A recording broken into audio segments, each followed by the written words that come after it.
Well, my headlights started fogging up. I guess it's leaking due to all the humidity and rain we've been having. I had a problem on the passenger side, now that I guess the driver's side is leaking. So I'm going to show you how to fix it. First we're going to take it out. Your vehicle is going to differ, but on these Chevy trucks they just have two little pins like on those ones. They have pins you just slide out, no tools required, and it'll get the headlight out. So landscapers, another problem, they blow dust and crap over your car. Made a video about that, but I don't even know how this got so bad overnight. Amazing. It must have been really pouring. See, what happens is, I guess that these headlights are just kind of like glued or plastic welded together, and over time that seam, you see it over there, it just starts spreading. And I guess water just gets in all over it. So you have to go around, or first clean it, and go around it with some silicone or RTV, and it'll fix the problem.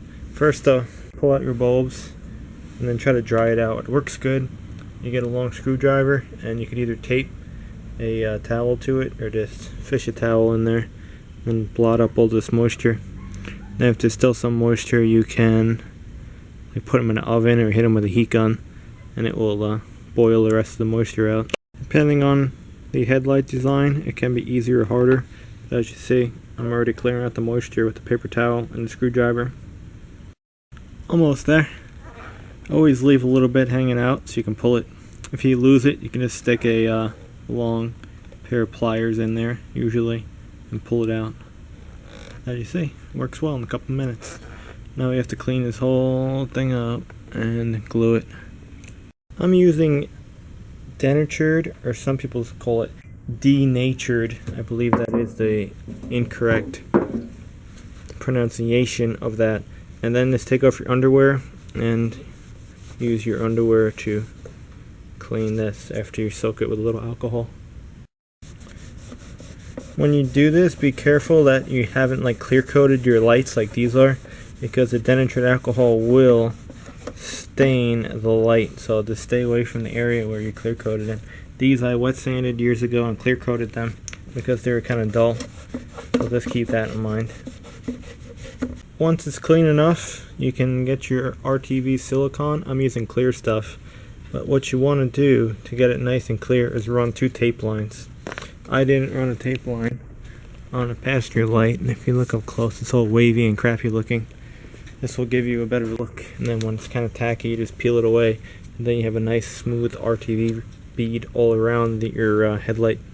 I'm not too concerned about getting overflow on the bucket part of the light, just to clear a lens. And as you see, I just have a little bit of gap all the way around it. This tube is messed up, but if you had a fresh one, it's a whole lot easier. But the objective is just to kind of force as much RTV as you can in between this crack. You know, it doesn't have to be a huge mound kind of bead. Just that, again, you just want it stuffed in that crack, because that's where the water is getting into, all the way around it. I think I'm all done with this. I'm going to pull in my tape in a little bit. If you use that little attachment piece, you're going to get a lot cleaner bead, but this tube is screwed up, like I said, and I'm not going to spend $3 on a new one, so make do with what you have. If it leaks again, basically go over it a second time, and a lot of times after you take all the moisture out of your headlight, you're going to notice that it's going to come back, because you're still going to have residual moisture in the headlight, so you might have a small little spot of fog. But just take the bulbs out again, let it sit, and it should go away. If it is sealed. It might not be sealed, you know. You might have to go over it one more time. So that's how you do it. Don't buy a new headlight. It's made in China. Go try to fix your old one first for about $3. It works. And again, use the masking tape. It comes out a lot better. You're gonna get a nice clear bead when you pull this away.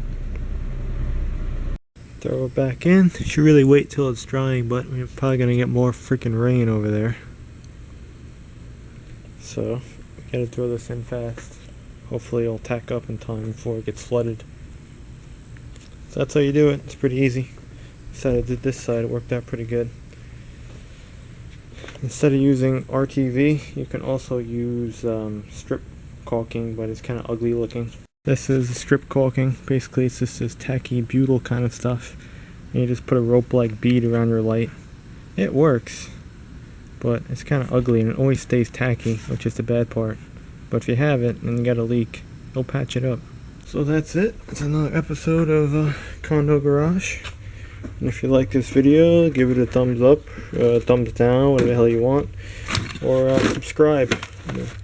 Fixing some more stuff when we feel like it.